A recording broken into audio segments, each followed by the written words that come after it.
mutualisme dan simbiosis komensalisme. Kemudian pada pertemuan hari ini kita akan belajar mengenai ekosistem, yaitu hubungan antar makhluk hidup dalam ekosistem.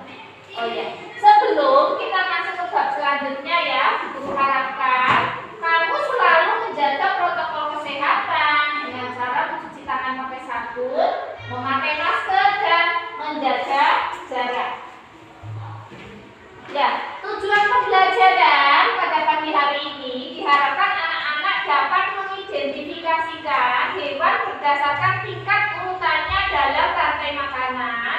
Kemudian anak-anak dapat merangkum keterangan dari bagian rantai makanan pada ekosistem. Kemudian anak-anak dapat menentukan pokok pikiran pada tiap paragraf. Ya, di sini guru mempunyai bagian gambar rantai makanan. Di situ ada yang berkedudukan sebagai produsen, ya, berupa tanaman padi. Kemudian yang menduduki konsumen primer itu ada yang belalang, kemudian ada konsumen sekunder, ada konsumen tersier, dan ada konsumen final atau konsumen tingkat 4. Setelah konsumen tingkat 4 itu mati, kemudian diuraikan oleh zat pengurai berupa jamur dan bakteri. Dari bagian rantai makanan tadi dapat didefinisikan pengertian rantai makanan. Coba dibaca yang keras, Rama. Pengertian rantai makanan. Rantai makanan adalah sebuah peristiwa makanan yang dimakan antara sesama makhluk hidup dengan urutan-urutan tertentu. Ya, pintar sekali. Guru lanjutkan lagi. Ya, sekarang guru mempunyai rantai makanan ya, bagian rantai makanan yang ada di sawah, yaitu proses makan dimakan yang terdapat di sawah. Coba yang menduduki produsen itu apa, Jaman? Padi, betul, pintar sekali. Kemudian konsumen tingkat 1 apa, Zada? Belalang. Pintar sekali. Kemudian konsumen tingkat 2 apa, Farha? Kata. Konsumen tingkat 4 apa, Fia? Ular. Konsumen tingkat 3 itu ular. Konsumen tingkat 4 itu apa? Silvi.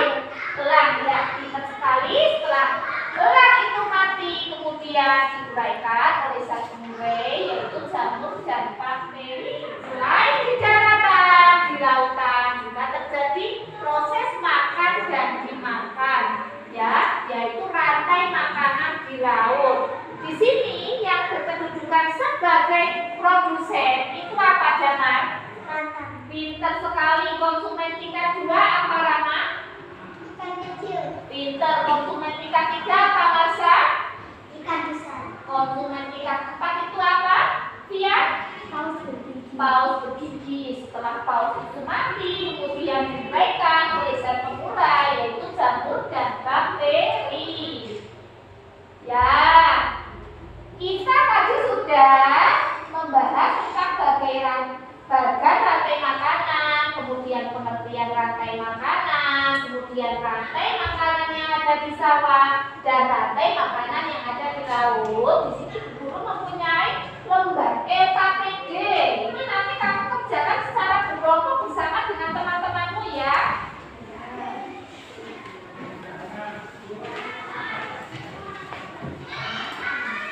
Ya, coba kamu buka halaman 4.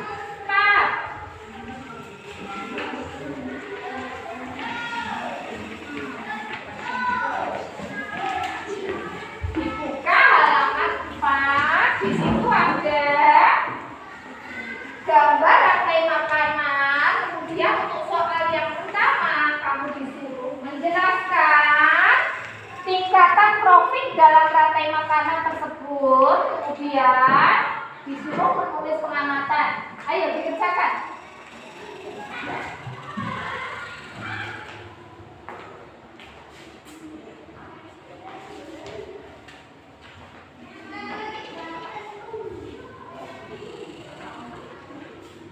Ya sudah ya, sudah selesai belum? Sudah.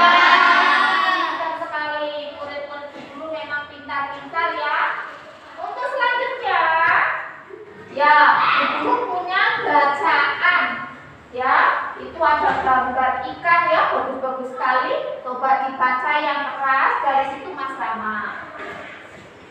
Di laut yang menjadi produser adalah fitoplankton. Fitoplankton ialah sekumpulan tumbuhan hijau yang sangat kecil ukurannya dan melayang-layang dalam air.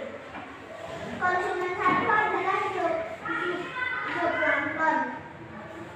Hewan pemakan fitoplankton. Konsumen kedua adalah ikan-ikan kecil dengan ikan-ikan besar. Dan konsumen keempat adalah ikan-ikan besar. Bawahnya? Anak-anak, masih ingatkah kalian apa itu pokok pikiran sebuah paragraf? Iya, dari bacaan itu terkandung pokok pikiran. Kalian masih ingat tidak? Pokok pikiran itu apa? Siapa yang ingat tunjuk jari? Tuh. Oke. Untuk selanjutnya ya, guru akan menjelaskan mengenai pokok pikiran. Coba tunjuk jari siapa yang mau membaca. Yuk, pintar kan? Ya, Damar, ayo dibaca. Pengertian pokok pikiran. Pokok pikiran adalah ide utama dari sebuah paragraf. Pokok pikiran disebut juga pikiran utama. Nah, jadi pengertian pokok pikiran itu adalah ide utama suatu paragraf. Pokok pikiran itu bisa di awal kalimat, bisa juga di akhir paragraf. Coba dari pengertian pokok pikiran, kemudian kita akan belajar mengenai cara menentukan pokok pikiran. Yang pertama adalah membaca seluruh kalimat dalam paragraf. Yang kedua, menandai kalimat awal, akhir, atau kalimat awal dan kalimat akhir paragraf. Yang ketiga, menandai pikiran pokok yang terdapat di awal, akhir, atau kalimat awal dan akhir pada paragraf. Ya, di sini guru mempunyai contoh teks bacaan lagi. Coba dibaca yang keras, Farha. Bangkainya membusuk, diuraikan oleh makhluk hidup, mengurai dan bercampur dengan tanah membentuk humus. Humus sangat dibutuhkan tumbuhan, terutama rumput. Begitulah sebenarnya sehingga proses ini berjalan dari waktu ke waktu. Ya, bagus, pintar sekali. Membacanya sudah lancar muridnya Bu Guru. Ya, untuk selanjutnya Bu Guru juga punya teks bacaan satu lagi. Coba dibaca yang keras, Silvi. Dibuka maskernya. Urutan peristiwa memakan dan dimakan di atas dapat berjalan seimbang dan lancar jika seluruh komponen tersebut ada. Jika salah satu komponen tidak ada, akan terjadi ketimpangan dalam urutan memakan dan dimakan. Teks bacaan tersebut ya, di situ terdapat ide pokok atau gagasan utama. Nah, Guru, kamu buka LKPD lagi, coba dibuka halaman 7. Ya, di situ terdapat bacaan ya, kemudian ada peta pikiran ya, di situ isinya itu ide pokok. Coba kamu kerjakan dulu ya, kamu amati bacaannya pada setiap paragraf, kemudian kamu kerjakan, kamu cari ide pokoknya itu apa pada setiap paragraf. Yuk, dimulai.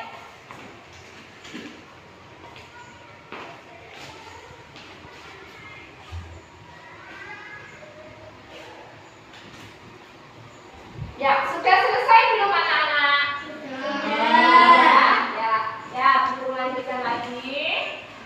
Ya, setelah anak-anak tadi belajar mengenai LKPD gagasan pokok, guru punya latihan soal. Mari kita kerjakan bersama-sama. Nomor 1. Dalam rantai makanan tadi berperan sebagai apa? Siapa yang bisa tunjuk jari? Ya, Wahyu.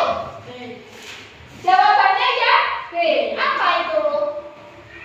Produsen. Pintar sekali. Kemudian nomor 2. Hewan yang memakan produsen atau tumbuhan disebut konsumen. Siapa yang tahu tunjuk jari? Ya, Zahra. Tingkat 1. Ya, jawabannya A. Konsumen tingkat 1. Kemudian nomor 3. Dalam sebuah rantai makanan, bakteri dan jamur berperan sebagai siapa yang tahu jawabannya tunjuk jari? Damai. Nomor 3. Jawabannya D. Pengurai. Pintar sekali. Memangnya menyentuh serbuk sari. Serbuk sari yang menempel pada kaki lebah akan terbawa oleh lebah yang masih berkelana dari satu bunga ke bunga yang lain. Saat kaki lebah yang ditempel. Oke. Ya, untuk soal nomor 5 ya, ini Ibu bacakan. Di sini ada paragraf. Hubungan lebah dan bunga merupakan contoh simbiosis mutualisme. Pada hubungan tersebut, baik lebah maupun bunga sama-sama memperoleh keuntungan. Bunga menghasilkan madu yang merupakan makanan lebah.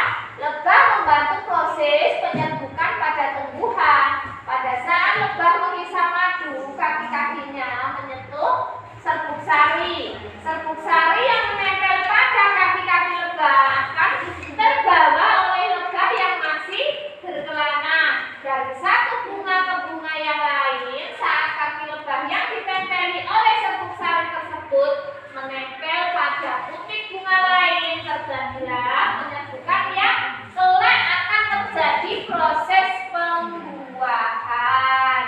Dari bacaan itu dapat disimpulkan gagasan atau ide pokok yang terkandung dalam teks bacaan di atas. Siapa yang tahu jawabannya tunjuk jari? Warna. Jawabannya B apa? Simbiosis mutualisme. Ya, untuk nomor 6. Bacaan di atas termasuk bentuk teks. Ya, Silvi?